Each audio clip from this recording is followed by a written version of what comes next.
আপনি কি কখনো এমন অনুভব করেছেন কারো জন্য গভীর টান কাজ করছে? এটা যেন সাধারণ ভালো লাগা নয়, এমন একটা অনুভূতি যা বারবার ফিরে আসে, মন থেকে সরাতে পারেন না কিছুতেই। চিন্তায় আসে, স্বপ্নেও দেখা যায়, এমনকি কখনো দোয়াতেও চলে আসে তার কথা। তখন আপনার মনে প্রশ্ন জাগে, এটা কি আল্লাহর পক্ষ থেকে, নাকি এটা কেবল আবেগে গা ভাসানো? কারণ যখন কারো প্রতি আকর্ষণ জন্ম নেয়, তখন বোঝা কঠিন হয়ে যায় এই অনুভবটা কোথা থেকে আসছে।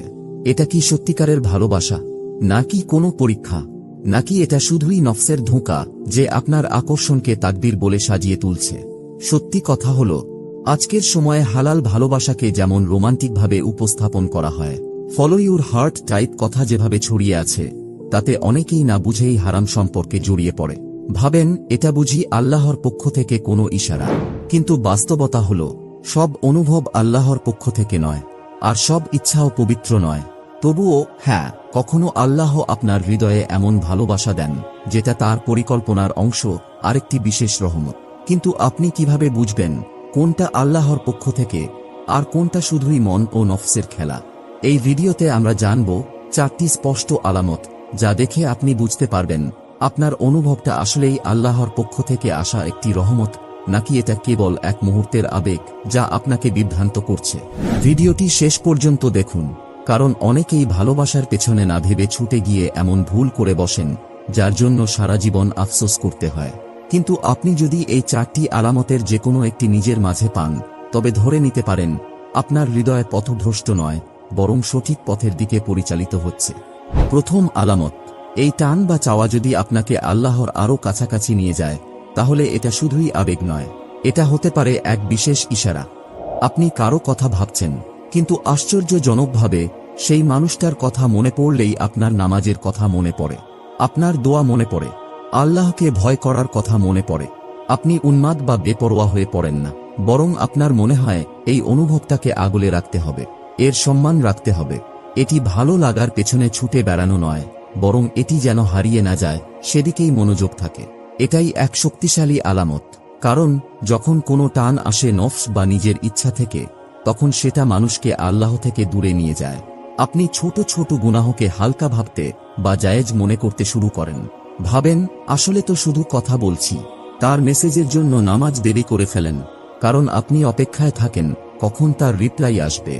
রাতে ঘুম হারাম হয় ইবাদতের জন্য নয়, চ্যাটিং করার জন্য। কিন্তু যখন সেই চাওয়া বা টান আল্লাহর পক্ষ থেকে হয়, তখন সেটা আপনাকে আল্লাহর দিকেই টেনে নেয়। আপনি নিজের চরিত্রের প্রতি আরও যত্নবান হয়ে ওঠেন, দৃষ্টি নিচু রাখেন, লজ্জার জন্য নয়, বরং সম্মানের কারণে। দোয়া করেন আরও গভীরভাবে, শুধু তার জন্য নয়, বরং হেদায়েতের জন্য। আপনি ভাবেন নিকাহ সম্পর্কে, ফ্লার্টিং সম্পর্কে নয়। আপনার মনে হয় আমি নিজেকে আরও ভালো বানাতে চাই, কাউকে ইমপ্রেস করতে নয়, বরং নিজেকে আল্লাহর কাছে যোগ্য বানাতে। আপনার হৃদয় যেন আল্লাহর দরবারে এভাবে বলছে, হে আল্লাহ, যদি এই মানুষটি আমার জন্য কল্যাণকর হয়, তাহলে আমাকে এমন বানিয়ে দিন যেন আমি তার উপযুক্ত হই। এই মানসিকতা, এটা নফস থেকে আসে না, এটা এমন একটা চাওয়া যা আল্লাহর স্মরণে বিশুদ্ধ হয়ে উঠছে। রাসূলুল্লাহ সাল্লাল্লাহু আলাইহি ওয়াসাল্লাম বলেছেন, আল্লাহর জিকির ছাড়া কোনো হৃদয় শান্তি পায় না। তাই যদি আপনার অনুভূতিগুলো আপনাকে আল্লাহর জিকিরে ব্যস্ত রাখে, আপনাকে কুরআনের দিকে টানে, আপনার আচরণে আরও সাবধান করে তোলে, তাহলে বুঝে নিন এটা শুধুই ভালোবাসা নয়, এটা আল্লাহর পক্ষ থেকে একটা স্মরণ যে তার জায়গা এখনও আপনার হৃদয়ের কেন্দ্রে আছে, যদিও সেখানে আরেকজনের জন্য জায়গা তৈরি হচ্ছে। কিন্তু যদি এই টান আপনাকে আল্লাহর থেকে মুখ ফিরিয়ে নেয় আর আপনার হৃদয়ে শান্তির বদলে অস্থিরতা এনে দেয়, তাহলে নিজেকে একবার জিজ্ঞেস করুন, এটা কি আল্লাহর পক্ষ থেকে আসা ভালোবাসা, নাকি এটা আমার নিজের নফসের কামনা? দ্বিতীয় আলামত, আল্লাহ আপনার সময় বদলে দেন, আপনাকে বিভ্রান্ত করার জন্য নয়, বরং আপনাকে রক্ষা করার জন্য। আপনি নিশ্চয়ই সেটা অনুভব করেছেন, তাই না? যখন সবকিছু ভালোর দিকে যাচ্ছিল, হঠাৎ করে কিছু যেন থেমে গেল। কথোপকথন ধীরে ধীরে বন্ধ হয়ে গেল, যোগাযোগটা দূরে চলে গেল, অথবা হয়তো যখন সবকিছু ঠিকঠাক এগোচ্ছিল, তখনই কিছু একটা থেমে গেল। এবং ঠিক সেই মুহূর্তে আপনি অনেক বেশি চিন্তা করতে শুরু করলেন, আমি কি কিছু ভুল করেছি? এটা কি আমার জন্য নয়? এখন কেন, যখন আমি ঠিক নিশ্চিত ছিলাম? কিন্তু যদি সেই দেরি আসলে আপনার প্রতি আল্লাহর অসন্তুষ্টি না হয়, যদি সেটা আল্লাহর পক্ষ থেকে এক ধরনের রক্ষা কবচ হয়। এটা আমরা মাঝে মাঝে সহজে মেনে নিতে পারি না। যখন কোনো ইচ্ছা আল্লাহর পক্ষ থেকে আসে তখন তা পূরণের পথ সহজ না হয়ে বরং ধীর গতির হয়। কেন? কারণ আল্লাহ শুধুমাত্র আপনাকে যা চান তা দেন না, তিনি আপনাকে সঠিকভাবে তা গ্রহণ করার জন্য প্রস্তুত করেন। হয়তো আল্লাহ আপনাকে এমন একটি সম্পর্কের মধ্যে দ্রুত না যাওয়ার জন্য রক্ষা করছেন যেখানে আপনার প্রাপ্ত পরিপক্কতার অভাব থাকতে পারে। হয়তো তিনি আপনাকে আপনার ঈমান গড়ার জন্য কিছু সময় দিচ্ছেন, যাতে যদি কিছু হয় তা স্থায়ী হয়। হয়তো সেই অন্য ব্যক্তি এখন প্রস্তুত নয়, এবং যদি আপনি এখনই সেটা জোর করে এগিয়ে নেন তাহলে সেটা শুরু হওয়ার আগেই ভেঙে পড়বে। আপনি খেয়াল করেছেন, যখন কিছু কেবল আপনার নফস থেকে আসে তখন আপনি তাড়াহুড়া করবেন। আপনি সেটা এখনই চান। আপনি সতর্কতার লক্ষণগুলো উপেক্ষা করবেন। আপনি মূল্যবোধ বিসর্জন দেবেন। আপনি অস্থিরতা বা অপূর্ণতাকে প্যাশন বলে ভুল করবেন। অধৈর্যকে বলবেন প্রেম। কিন্তু যখন কিছু আল্লাহর পক্ষ থেকে আসে তখন আপনি সেই বিলম্বেও এক অদ্ভুত শান্তি অনুভব করবেন। এটা সহজ হওয়ার কারণে নয়, বরং আপনার হৃদয়ের গভীর থেকে একটি কণ্ঠস্বর বলবে, যদি এটা আমার জন্য লেখা থাকে কিছুই আমাকে থামাতে পারবে না, আর যদি না থাকে তাহলে সেটা ধাওয়া করলেও কখনো আমার হবে না। এবং ঠিক এখানেই আপনার ভরসা শুরু হয়, তাদের উপর নয়, নিজের উপর নয়, বরং সেই একমাত্র সত্তার উপর যে হৃদয়গুলো নিয়ন্ত্রণ করেন। রাসূলুল্লাহ সাল্লাল্লাহু আলাইহি ওয়াসাল্লাম বলেছেন, যা আপনার কাছে আসেনি তা কখনোই আপনার ভাগ্যে ছিল না, আর যা এসেছে তা কখনোই আপনার হাতছাড়া হওয়ার ছিল না। তাহলে যদি কোনো কিছু অপ্রত্যাশিতভাবে ধীরে চলে, যদি খোলা মনে হওয়া কোনো দরজা কোনো বিশৃঙ্খলা বা ভাঙচুর ছাড়াই ধীরে ধীরে বন্ধ হয়ে যায়, তাহলে এটাকে ক্ষতি ভেবে নাড়াচাড়া করবেন না। হয়তো এটা এক ধরনের পবিত্র বিরতি, কারণ ইসলামে আপনার জন্য যা নির্ধারিত তা সম্মানের সঙ্গে আসে, আতঙ্কের সঙ্গে নয়। আর কখনো কখনো আল্লাহ কিছু সময় ধীর করে দেন, এটা নেবার জন্য নয়, বরং আপনার হৃদয়কে এমনভাবে গড়ে তোলার জন্য যাতে তা ধৈর্য ও বরকত নিয়ে গ্রহণ করতে পারেন। তৃতীয় আলামত, এই ব্যক্তির আগমনেই প্রথমবারের মতো আপনি নিজের মূল্যবোধ হারানোর ভয় পেলেন। আপনি সবসময় সতর্ক ছিলেন, আপনার সীমাবদ্ধতা মেনে চলতেন, অপ্রয়োজনীয় কথোপকথন এড়িয়ে চলতেন, আপনার দৃষ্টি নিচু রাখতেন, আপনার হৃদয় সহজে খুলতেন না। কিন্তু তারপর তারা এলেন এবং হঠাৎ করেই আপনি নিজেকে আগের থেকে অনেক বেশি যাচাই করতে শুরু করলেন। এটা দুর্বলতা থেকে নয়, বরং তাদের মধ্যে কিছু ছিল যা আপনাকে বুঝতে শিখিয়েছে আপনার হৃদয় আসলেই কতটা নাজুক। আপনি কখনো অনুভব করার পরিকল্পনা করেননি, কিন্তু এখন আপনি অতিরিক্ত দোয়া করতে শুরু করেছেন, কঠোর সীমানা নির্ধারণ করছেন, এমনকি আল্লাহর কাছে নিজেকে রক্ষা করার জন্য প্রার্থনা করছেন। আপনি এই কাজটি অপরাধবোধ থেকে করছেন না, আপনি করছেন এটি পূর্ণ সম্মান থেকে। এবং সেই পরিবর্তন, সেই গভীর অভ্যন্তরীণ সতর্কতা যা আগে ছিল না, এটাই হতে পারে এক আলামত যে আপনি যে ব্যক্তি সম্পর্কে অনুভব করছেন সেই অনুভবটি সাধারণ নয়। এটা কেবল আবেগের নয়, এটা আধ্যাত্মিক, এবং এটা আপনার ভেতরে কিছু জাগিয়ে তুলছে যা আপনাকে আরও আল্লাহর দিকে ফিরে যেতে সহায়তা করছে। কারণ সত্য কথা হলো, যখন কিছু নফস থেকে আসে তখন সেটা আপনাকে বেপরোয়া করে তোলে। আপনি তাড়াহুড়া করেন, আপনি গুনাহকে জাস্টিফাই করেন, আপনি বলেছিলেন পরে তোবা করব। কিন্তু যখন সেই অনুভবটি আল্লাহর পক্ষ থেকে আসে, এটা আপনাকে নম্র করে তোলে। আপনি বলতে শুরু করেন, হে আল্লাহ, এই অনুভবটি যেন আমার আখিরাত নষ্ট না করে। আপনি তাদের হৃদয় জয় করতে চাইছেন না, আপনি আপনার আত্মা রক্ষার প্রতি বেশি চিন্তা করছেন। আপনি সীমা অতিক্রম করতে ভয় পাচ্ছেন। এটা মানুষের বিচার থেকে নয়, বরং আল্লাহ যদি আপনার উপর খুশি না হন সেজন্য। এমন ধরনের ভয়, এটা প্রেমের অস্থিরতা থেকে আসে না, এটা ঈমানের আলামত। এটি একটি সাইন যে আল্লাহ আপনার হৃদয়কে এখনও রক্ষা করছেন, যদিও আপনি অনুভূতির যুদ্ধক্ষেত্রে হাঁটছেন। রাসূলুল্লাহ সাল্লাল্লাহু আলাইহি ওয়াসাল্লাম বলেছেন, কেউ আল্লাহর জন্য কোনো কিছু ত্যাগ করলে আল্লাহ তার বদলে তার চেয়ে উত্তম কিছু দান করেন। তাহলে যদি আপনি আপনার নফসের বিরুদ্ধে লড়ছেন, আপনার কামনা বাসনার বিরুদ্ধে লড়াই করছেন, যদি আপনি আল্লাহর কাছে এটিকে হালাল করতে অথবা পুরোপুরি সরিয়ে দেওয়ার জন্য প্রার্থনা করছেন, এবং আপনি আপনার অনুভূতি অথবা তাদের অনুভূতিগুলো নিয়ে খেলা করছেন না, তাহলে এটা সত্যি তাকওয়া এর আলামত। এমন ধরনের তাকওয়া, এটা দুর্বলতা নয়, বরং এটি সেই সুস্পষ্ট ইঙ্গিত যে আল্লাহ সম্ভবত এই অনুভূতিকে পবিত্র কিছুতে রূপান্তরিত করছেন। চতুর্থ আলামত, আপনি আল্লাহর কাছে অনুভবটি দূর করার জন্য দোয়া করেছেন, কিন্তু আল্লাহ তা সরিয়ে নেননি, আর এখন এটি আপনাকে বদলে দিচ্ছে। আপনি দোয়া করেছেন, হে আল্লাহ, যদি এটা আমার জন্য ভালো না হয় তবে এটা সরিয়ে দিন। আপনি এটিকে বন্ধ করার চেষ্টা করেছেন। আপনি নিজেকে বলেছিলেন, এটা তো শয়তানের কাজ, এটা শুধু আবেগ। কিন্তু দিন পেরিয়েছে, তারপর সপ্তাহ, তারপর মাস, এবং সেই অনুভূতি থেকে গেছে। কিন্তু এক আশ্চর্যজনক ঘটনা ঘটেছে। আপনি শুধু কামনা বা আকাঙ্ক্ষায় আটকে থাকেননি, আপনি বেড়ে উঠতে শুরু করেছেন। আপনি আরও মনোযোগ দিয়ে নামাজ পড়তে শুরু করেছেন। আপনি আপনার কথা আরও সতর্কতার সঙ্গে বলতে শুরু করেছেন। আপনি হারাম থেকে দূরে সরে গেছেন। এমনকি আপনি ক্ষুদ্রতম ভুলের জন্য তোবা করতে শুরু করেছেন। এবং হঠাৎ এই অনুভূতি, যেটা আপনি শুধু আকর্ষণ মনে করতেন, এটি এখন আপনার জন্য এক আয়নায় পরিণত হয়েছে। এটি আপনাকে আপনার সেই দিকগুলো দেখিয়েছে যা আপনি এড়িয়ে যাচ্ছিলেন। এটা আপনাকে আপনার হৃদয়, আপনার উদ্দেশ্য এবং আপনার আল্লাহর সাথে সম্পর্ক পরিশুদ্ধ করতে সাহায্য করেছে। এবং আপনি এখনও নিশ্চিত নন কেন এটা চলে যায়নি, কেন প্রতিবার দমন করার পরও এটি আরও শক্তিশালী হয়ে ফিরে আসে। হতে পারে এটি যাওয়ার জন্য আসেনি, হয়তো এটি আপনাকে পরিশুদ্ধ করার জন্য এসেছে। হয়তো আল্লাহ এই কামনাটিকে আপনার হৃদয়ে রেখেছেন তা পূরণ করার জন্য নয়, বরং আপনাকে গড়ে তোলার জন্য। কারণ কখনো কখনো যা আমরা বিভ্রান্তি মনে করি, এটা আসলে সেই উপকরণ যা আল্লাহ আমাদেরকে সঠিক পথে ফিরিয়ে আনতে ব্যবহার করছেন। এখন লক্ষ্য করুন, যদি এই আকাঙ্ক্ষা আপনাকে ইস্তেখারা করতে উদ্বুদ্ধ করে, হৃদয় পবিত্র করতে শেখায়, চরিত্র উন্নত করতে সাহায্য করে, আল্লাহর ইচ্ছার কাছে নিজেকে সঁপে দিতে শেখায়, তাহলে সেই ব্যক্তি আপনার জীবনে আসুক বা না আসুক, এই আকাঙ্ক্ষা ইতিমধ্যেই তার কাজ সম্পন্ন করেছে।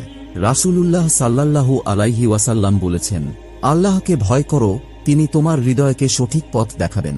সুতরাং এই অনুভূতি দূর না হওয়ার কারণ হতে পারে আল্লাহ এটি দ্বারা আপনাকে পথ দেখাচ্ছেন, কোনো ব্যক্তির দিকে নয়, বরং এমন একজন মানুষ হওয়ার দিকে যে আল্লাহর জন্য ভালোবাসে, নিজের জন্য নয়। প্রিয় ভাই ও বোনেরা, কাউকে ভালোবাসা বা আকর্ষণ অনুভব করা হারাম নয়, কিন্তু সীমাহীনভাবে তা অনুসরণ করা হারাম। এখানেই অনেকেই বিভ্রান্তিতে পড়েন। ভালোবাসা, আকর্ষণ, আবেগ, এগুলো মানুষের স্বভাবজাত, কিন্তু একজন মুসলিমকে আলাদা করে তোলে এই অনুভূতিগুলোকে সামলানোর পদ্ধতি। আল্লাহ কখনো আপনার হৃদয়ে ভালোবাসা রাখেন পরীক্ষা হিসেবে, কখনো রহমত হিসেবে, আর অনেক সময় শুধু আপনাকে তার দিকে ফিরিয়ে আনার জন্যই। এখন নিজেকে একটু জিজ্ঞেস করুন, এই অনুভূতি কি আমাকে আল্লাহর বেশি কাছে নিয়ে গেছে, আমার সম্মান রক্ষার ব্যাপারে সচেতন করেছে, গুনাহ থেকে বাঁচার ভয় সৃষ্টি করেছে, কারো পিছনে ছোটার বদলে আল্লাহর দিকে হাত বাড়াতে শিখিয়েছে? যদি উত্তর হ্যাঁ হয়, তাহলে এটা শুধু একটি আকর্ষণ নয়, এটা হতে পারে আপনার পরিবর্তনের একটি মাধ্যম।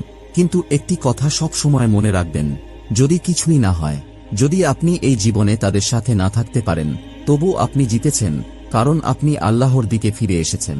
এই ধরনের ভালোবাসা, এই ধরনের জাগরণ কখনোই বৃথা যায় না। যদি হৃদয়ে ব্যথা থাকে, যদি কি করবেন বুঝতে না পারেন, তাহলে সিজদায় পড়ে বলুন, ইয়া আল্লাহ, যদি এই ব্যক্তি আমার জন্য হয়, তাহলে সহজ ও পবিত্রভাবে দান করুন, আর যদি না হয়, তবে ব্যথাহীনভাবে আমার হৃদয় থেকে সরিয়ে দিন। এই অনুভূতির বদলে আমাকে আরও ভালো কিছু দিন, আর আমাকে এমন ভালোবাসা দিন যা আমার জন্য আপনি লিখে রেখেছেন। এই ভিডিওটি যদি আপনার হৃদয়ে স্পর্শ করে থাকে, তবে নিচে কমেন্টে এই দোয়াটি লিখুন, হে আল্লাহ, আমার হৃদয় শুদ্ধ করুন এবং আমার আবেগকে সঠিক পথ প্রদর্শন করুন। হয়তো আপনার এই ছোট্ট কথাটি কারো রাতের অশান্তি দূর করবে। আর যদি এই ভিডিও থেকে সামান্যতম স্পষ্টতা পেয়ে থাকেন, তবে লাইক ও সাবস্ক্রাইব করতে ভুলবেন না। এটি সম্পূর্ণ বিনামূল্যে, কিন্তু এর মাধ্যমে আরও অনেক হৃদয়ে এই বার্তা পৌঁছাতে পারব আমরা, যারা নীরবে একই বিভ্রান্তির মধ্যে স্ট্রাগলিং করছে। আল্লাহ আপনার নিয়ত পবিত্র করুন, আপনার আবেগকে হেফাজত করুন, এবং এমন একটি ভালোবাসা দান করুন যা দুনিয়া ও আখিরাতে আপনাকে তার আরও কাছে নিয়ে যায়। আমিন। আপনি কি কখনো এমন অনুভব করেছেন, কারো জন্য গভীর টান কাজ করছে? এটা যেন সাধারণ ভালো লাগা নয়, এমন একটা অনুভূতি যা বারবার ফিরে আসে, মন থেকে সরাতে পারেন না কিছুতেই। চিন্তায় আসে, স্বপ্নেও দেখা যায়, এমনকি কখনো দোয়াতেও চলে আসে তার কথা। তখন আপনার মনে প্রশ্ন জাগে, এটা কি আল্লাহর পক্ষ থেকে, নাকি এটা কেবল আবেগে গা ভাসানো? কারণ যখন কারো প্রতি আকর্ষণ জন্ম নেয়, তখন বোঝা কঠিন হয়ে যায় এই অনুভবটা কোথা থেকে আসছে। এটা কি সত্যিকারের ভালোবাসা, নাকি কোনো পরীক্ষা, নাকি এটা শুধুই নফসের ধোঁকা যে আপনার আকর্ষণকে তাকদীর বলে সাজিয়ে তুলছে? সত্যি কথা হলো, আজকের সময়ে হালাল ভালোবাসাকে যেমন রোমান্টিকভাবে উপস্থাপন করা হয়, ফলো ইউর হার্ট টাইপ কথা যেভাবে ছড়িয়ে আছে, তাতে অনেকেই না বুঝেই হারাম সম্পর্কে জড়িয়ে পড়ে। ভাবেন এটা বুঝি আল্লাহর পক্ষ থেকে কোনো ইশারা। কিন্তু বাস্তবতা হল, সব অনুভব আল্লাহর পক্ষ থেকে নয়, আর সব ইচ্ছাও পবিত্র নয়। তবুও হ্যাঁ, কখনো আল্লাহ আপনার হৃদয়ে এমন ভালোবাসা দেন যেটা তার পরিকল্পনার অংশ, আরেকটি বিশেষ রহমত। কিন্তু আপনি কিভাবে বুঝবেন কোনটা আল্লাহর পক্ষ থেকে আর কোনটা শুধুই মন ও নফসের খেলা? এই ভিডিওতে আমরা জানব 4টি স্পষ্ট আলামত, যা দেখে আপনি বুঝতে পারবেন আপনার অনুভবটা আসলেই আল্লাহর পক্ষ থেকে আসা একটি রহমত, নাকি এটা কেবল এক মুহূর্তের আবেগ যা আপনাকে বিভ্রান্ত করছে। ভিডিওটি শেষ পর্যন্ত দেখুন, কারণ অনেকেই ভালোবাসার পেছনে না ভেবে ছুটে গিয়ে এমন ভুল করে বসেন যার জন্য সারা জীবন আফসোস করতে হয়। কিন্তু আপনি যদি এই 4টি আলামতের যে কোনো একটি নিজের মাঝে পান, তবে ধরে নিতে পারেন আপনার হৃদয় পথভ্রষ্ট নয়, বরং সঠিক পথের দিকে পরিচালিত হচ্ছে। প্রথম আলামত, এই টান বা চাওয়া যদি আপনাকে আল্লাহর আরও কাছাকাছি নিয়ে যায়, তাহলে এটা শুধুই আবেগ নয়, এটা হতে পারে এক বিশেষ ইশারা। আপনি কারো কথা ভাবছেন, কিন্তু আশ্চর্যজনকভাবে সেই মানুষটার কথা মনে পড়লেই আপনার নামাজের কথা মনে পড়ে, আপনার দোয়া মনে পড়ে, আল্লাহকে ভয় করার কথা মনে পড়ে। আপনি উন্মাদ বা বেপরোয়া হয়ে পড়েন না, বরং আপনার মনে হয় এই অনুভবটাকে আগলে রাখতে হবে, এর সম্মান রাখতে হবে। এটি ভালো লাগার পেছনে ছুটে বেড়ানো নয়, বরং এটি যেন হারিয়ে না যায় সেদিকেই মনোযোগ থাকে। এটাই এক শক্তিশালী আলামত, কারণ যখন কোনো টান আসে নফস বা নিজের ইচ্ছা থেকে, তখন সেটা মানুষকে আল্লাহ থেকে দূরে নিয়ে যায়। আপনি ছোট ছোট গুনাহকে হালকা ভাবতে বা জায়েজ মনে করতে শুরু করেন। ভাবেন আসলে তো শুধু কথা বলছি। তার মেসেজের জন্য নামাজ দেরি করে ফেলেন, কারণ আপনি অপেক্ষায় থাকেন কখন তার রিপ্লাই আসবে। রাতে ঘুম হারাম হয় ইবাদতের জন্য নয়, চ্যাটিং করার জন্য। কিন্তু যখন সেই চাওয়া বা টান আল্লাহর পক্ষ থেকে হয়, তখন সেটা আপনাকে আল্লাহর দিকেই টেনে নেয়। আপনি নিজের চরিত্রের প্রতি আরও যত্নবান হয়ে ওঠেন, দৃষ্টি নিচু রাখেন, লজ্জার জন্য নয়, বরং সম্মানের কারণে। দোয়া করেন আরও গভীরভাবে, শুধু তার জন্য নয়, বরং হেদায়াতের জন্য। আপনি ভাবেন নিকাহ সম্পর্কে, ফ্লার্টিং সম্পর্কে নয়। আপনার মনে হয় আমি নিজেকে আরও ভালো বানাতে চাই, কাউকে ইমপ্রেস করতে নয়, বরং নিজেকে আল্লাহর কাছে যোগ্য বানাতে। আপনার হৃদয় যেন আল্লাহর দরবারে এভাবে বলছে, হে আল্লাহ, যদি এই মানুষটি আমার জন্য কল্যাণকর হয়, তাহলে আমাকে এমন বানিয়ে দিন যেন আমি তার উপযুক্ত হই। এই মানসিকতা, এটা নফস থেকে আসে না, এটা এমন একটা চাওয়া যা আল্লাহর স্মরণে বিশুদ্ধ হয়ে উঠছে। রাসূলুল্লাহ সাল্লাল্লাহু আলাইহি ওয়াসাল্লাম বলেছেন, আল্লাহর জিকির ছাড়া কোনো হৃদয় শান্তি পায় না। তাই যদি আপনার অনুভূতিগুলো আপনাকে আল্লাহর জিকিরে ব্যস্ত রাখে, আপনাকে কুরআনের দিকে টানে, আপনার আচরণে আরও সাবধান করে তোলে, তাহলে বুঝে নিন এটা শুধুই ভালোবাসা নয়, এটা আল্লাহর পক্ষ থেকে একটা স্মরণ যে তার জায়গা এখনও আপনার হৃদয়ের কেন্দ্রে আছে, যদিও সেখানে আরেকজনের জন্য জায়গা তৈরি হচ্ছে।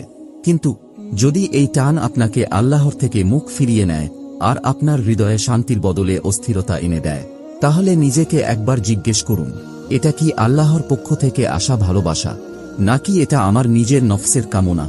দ্বিতীয় আলামত, আল্লাহ আপনার সময় বদলে দেন, আপনাকে বিভ্রান্ত করার জন্য নয়, বরং আপনাকে রক্ষা করার জন্য। আপনি নিশ্চয়ই সেটা অনুভব করেছেন, তাই না? যখন সবকিছু ভালোর দিকে যাচ্ছিল, হঠাৎ করে কিছু যেন থেমে গেল। কথোপকথন ধীরে ধীরে বন্ধ হয়ে গেল, যোগাযোগটা দূরে চলে গেল, অথবা হয়তো যখন সবকিছু ঠিকঠাক এগোচ্ছিল, তখনই কিছু একটা থেমে গেল। এবং ঠিক সেই মুহূর্তে আপনি অনেক বেশি চিন্তা করতে শুরু করলেন, আমি কি কিছু ভুল করেছি? এটা কি আমার জন্য নয়?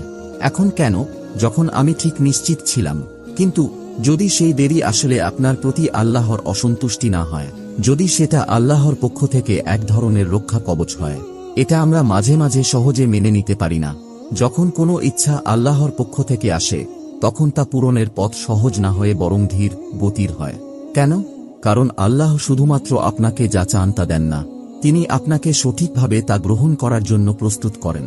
হয়তো আল্লাহ আপনাকে এমন একটি সম্পর্কের মধ্যে দ্রুত না যাওয়ার জন্য রক্ষা করছেন, যেখানে আপনার প্রাপ্ত পরিপক্কতার অভাব থাকতে পারে। হয়তো তিনি আপনাকে আপনার ঈমান গড়ার জন্য কিছু সময় দিচ্ছেন, যাতে যদি কিছু হয় তা স্থায়ী হয়। হয়তো সেই অন্য ব্যক্তি এখন প্রস্তুত নয়, এবং যদি আপনি এখনই সেটা জোর করে এগিয়ে নেন, তাহলে সেটা শুরু হওয়ার আগেই ভেঙে পড়বে। আপনি খেয়াল করেছেন, যখন কিছু কেবল আপনার নফস থেকে আসে, তখন আপনি তাড়াহুড়া করবেন, আপনি সেটা এখনই চান। আপনি সতর্কতার লক্ষণগুলো উপেক্ষা করবেন। আপনি মূল্যবোধ বিসর্জন দেবেন। আপনি অস্থিরতা বা অপূর্ণতাকে প্যাশন বলে ভুল করবেন। অধৈর্যকে বলবেন প্রেম। কিন্তু যখন কিছু আল্লাহর পক্ষ থেকে আসে, তখন আপনি সেই বিলম্বেও এক অদ্ভুত শান্তি অনুভব করবেন। এটা সহজ হওয়ার কারণে নয়, বরং আপনার হৃদয়ের গভীর থেকে একটি কণ্ঠস্বর বলবে, যদি এটা আমার জন্য লেখা থাকে, কিছুই আমাকে থামাতে পারবে না। আর যদি না থাকে, তাহলে সেটা ধাওয়া করলেও কখনো আমার হবে না। এবং ঠিক এখানেই আপনার ভরসা শুরু হয়, তাদের উপর নয়, নিজের উপর নয়, বরং সেই একমাত্র সত্তার উপর, যে হৃদয়গুলো নিয়ন্ত্রণ করেন। রাসূলুল্লাহ সাল্লাল্লাহু আলাইহি ওয়াসাল্লাম বলেছেন, যা আপনার কাছে আসেনি তা কখনোই আপনার ভাগ্যে ছিল না, আর যা এসেছে তা কখনোই আপনার হাতছাড়া হওয়ার ছিল না।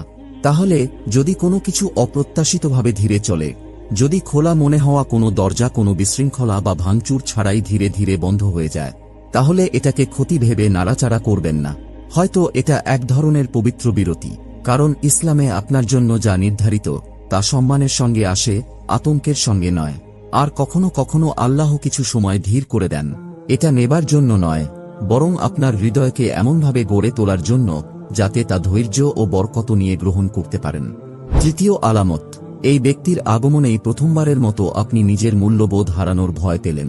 আপনি সবসময় সতর্ক ছিলেন, আপনার সীমাবদ্ধতা মেনে চলতেন, অপ্রয়োজনীয় কথোপকথন এড়িয়ে চলতেন, আপনার দৃষ্টি নিচু রাখতেন, আপনার হৃদয় সহজে খুলতেন না। কিন্তু তারপর তারা এলেন, এবং হঠাৎ করেই আপনি নিজেকে আগের থেকে অনেক বেশি যাচাই করতে শুরু করলেন। এটা দুর্বলতা থেকে নয়, বরং তাদের মধ্যে কিছু ছিল যা আপনাকে বুঝতে শিখিয়েছে আপনার হৃদয় আসলেই কতটা নাজুক। আপনি কখনো অনুভব করার পরিকল্পনা করেননি, কিন্তু এখন আপনি অতিরিক্ত দোয়া করতে শুরু করেছেন, কঠোর সীমানা নির্ধারণ করছেন, এমনকি আল্লাহর কাছে নিজেকে রক্ষা করার জন্য প্রার্থনা করছেন। আপনি এই কাজটি অপরাধবোধ থেকে করছেন না, আপনি করছেন এটি পূর্ণ সম্মান থেকে। এবং সেই পরিবর্তন, সেই গভীর অভ্যন্তরীণ সতর্কতা যা আগে ছিল না, এটাই হতে পারে এক আলামত যে আপনি যে ব্যক্তি সম্পর্কে অনুভব করছেন সেই অনুভবটি সাধারণ নয়। এটা কেবল আবেগের নয়, এটা আধ্যাত্মিক, এবং এটা আপনার ভেতরে কিছু জাগিয়ে তুলছে যা আপনাকে আরও আল্লাহর দিকে ফিরে যেতে সহায়তা করছে। কারণ সত্য কথা হলো, যখন কিছু নফস থেকে আসে, তখন সেটা আপনাকে বেপরোয়া করে তোলে। আপনি তাড়াহুড়া করেন, আপনি গুনাহকে জাস্টিফাই করেন, আপনি বলেছিলেন পরে তোবা করব। কিন্তু যখন সেই অনুভবটি আল্লাহর পক্ষ থেকে আসে, এটা আপনাকে নম্র করে তোলে। আপনি বলতে শুরু করেন, হে আল্লাহ, এই অনুভবটি যেন আমার আখিরাত নষ্ট না করে। আপনি তাদের হৃদয় জয় করতে চাইছেন না, আপনি আপনার আত্মা রক্ষার প্রতি বেশি চিন্তা করছেন। আপনি সীমা অতিক্রম করতে ভয় পাচ্ছেন। এটা মানুষের বিচার থেকে নয়, বরং আল্লাহ যদি আপনার উপর খুশি না হন সেজন্য। এমন ধরনের ভয়, এটা প্রেমের অস্থিরতা থেকে আসে না, এটা ঈমানের আলামত। এটি একটি সাইন যে আল্লাহ আপনার হৃদয়কে এখনও রক্ষা করছেন, যদিও আপনি অনুভূতির যুদ্ধক্ষেত্রে হাঁটছেন। রাসূলুল্লাহ সাল্লাল্লাহু আলাইহি ওয়াসাল্লাম বলেছেন, কেউ আল্লাহর জন্য কোনো কিছু ত্যাগ করলে আল্লাহ তার বদলে তার চেয়ে উত্তম কিছু দান করেন। তাহলে যদি আপনি আপনার নফসের বিরুদ্ধে লড়ছেন, আপনার কামনা বাসনার বিরুদ্ধে লড়াই করছেন, যদি আপনি আল্লাহর কাছে এটিকে হালাল করতে অথবা পুরোপুরি সরিয়ে দেওয়ার জন্য প্রার্থনা করছেন, এবং আপনি আপনার অনুভূতি অথবা তাদের অনুভূতিগুলো নিয়ে খেলা করছেন না, তাহলে এটা সত্যি তাকওয়া এর আলামত। এমন ধরনের তাকওয়া, এটা দুর্বলতা নয়, বরং এটি সেই সুস্পষ্ট ইঙ্গিত যে আল্লাহ সম্ভবত এই অনুভূতিকে পবিত্র কিছুতে রূপান্তরিত করছেন। চতুর্থ আলামত, আপনি আল্লাহর কাছে অনুভবটি দূর করার জন্য দোয়া করেছেন, কিন্তু আল্লাহ তা সরিয়ে নেননি, আর এখন এটি আপনাকে বদলে দিচ্ছে। আপনি দোয়া করেছেন, হে আল্লাহ, যদি এটা আমার জন্য ভালো না হয় তবে এটা সরিয়ে দিন। আপনি এটিকে বন্ধ করার চেষ্টা করেছেন। আপনি নিজেকে বলেছিলেন, এটা তো শয়তানের কাজ, এটা শুধু আবেগ। কিন্তু দিন পেরিয়েছে, তারপর সপ্তাহ, তারপর মাস, এবং সেই অনুভূতি থেকে গেছে। কিন্তু এক আশ্চর্যজনক ঘটনা ঘটেছে। আপনি শুধু কামনা বা আকাঙ্ক্ষায় আটকে থাকেননি, আপনি বেড়ে উঠতে শুরু করেছেন। আপনি আরও মনোযোগ দিয়ে নামাজ পড়তে শুরু করেছেন। আপনি আপনার কথা আরও সতর্কতার সঙ্গে বলতে শুরু করেছেন। আপনি হারাম থেকে দূরে সরে গেছেন। এমনকি আপনি ক্ষুদ্রতম ভুলের জন্য তোবা করতে শুরু করেছেন। এবং হঠাৎ এই অনুভূতি, যেটা আপনি শুধু আকর্ষণ মনে করতেন, এটি এখন আপনার জন্য এক আয়নায় পরিণত হয়েছে। এটি আপনাকে আপনার সেই দিকগুলো দেখিয়েছে যা আপনি এড়িয়ে যাচ্ছিলেন।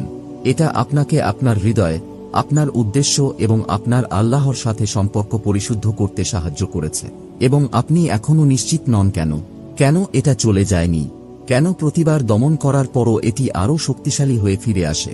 হতে পারে এটি যাওয়ার জন্য আসেনি, হয়তো এটি আপনাকে পরিশুদ্ধ করার জন্য এসেছে। হয়তো আল্লাহ এই কামনাটিকে আপনার হৃদয়ে রেখেছেন তা পূরণ করার জন্য নয়, বরং আপনাকে গড়ে তোলার জন্য।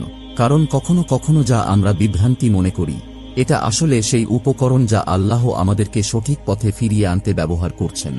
এখন লক্ষ্য করুন, যদি এই আকাঙ্ক্ষা আপনাকে ইস্তেখারা করতে উদ্বুদ্ধ করে, হৃদয় পবিত্র করতে শেখায়, চরিত্র উন্নত করতে সাহায্য করে, আল্লাহর ইচ্ছার কাছে নিজেকে সঁপে দিতে শেখায়, তাহলে সেই ব্যক্তি আপনার জীবনে আসুক বা না আসুক, এই আকাঙ্ক্ষা ইতিমধ্যেই তার কাজ সম্পন্ন করেছে। রাসূলুল্লাহ সাল্লাল্লাহু আলাইহি ওয়াসাল্লাম বলেছেন, আল্লাহকে ভয় করো, তিনি তোমার হৃদয়কে সঠিক পথ দেখাবেন। সুতরাং এই অনুভূতি দূর না হওয়ার কারণ হতে পারে আল্লাহ এটি দ্বারা আপনাকে পথ দেখাচ্ছেন, কোনো ব্যক্তির দিকে নয়, বরং এমন একজন মানুষ হওয়ার দিকে যে আল্লাহর জন্য ভালোবাসে, নিজের জন্য নয়। প্রিয় ভাই ও বোনেরা, কাউকে ভালোবাসা বা আকর্ষণ অনুভব করা হারাম নয়, কিন্তু সীমাহীনভাবে তা অনুসরণ করা হারাম। এখানেই অনেকেই বিভ্রান্তিতে পড়েন। ভালোবাসা, আকর্ষণ, আবেগ এগুলো মানুষের স্বভাবজাত, কিন্তু একজন মুসলিমকে আলাদা করে তোলে এই অনুভূতিগুলোকে সামলানোর পদ্ধতি।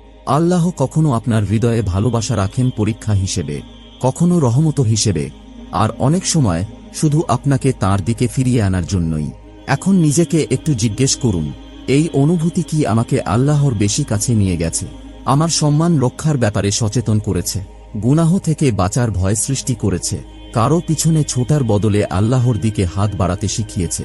যদি উত্তর হ্যাঁ হয়, তাহলে এটা শুধু একটি আকর্ষণ নয়, এটা হতে পারে আপনার পরিবর্তনের একটি মাধ্যম।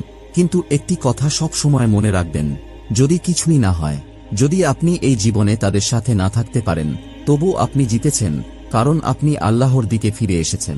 এই ধরনের ভালোবাসা, এই ধরনের জাগরণ কখনোই বৃথা যায় না।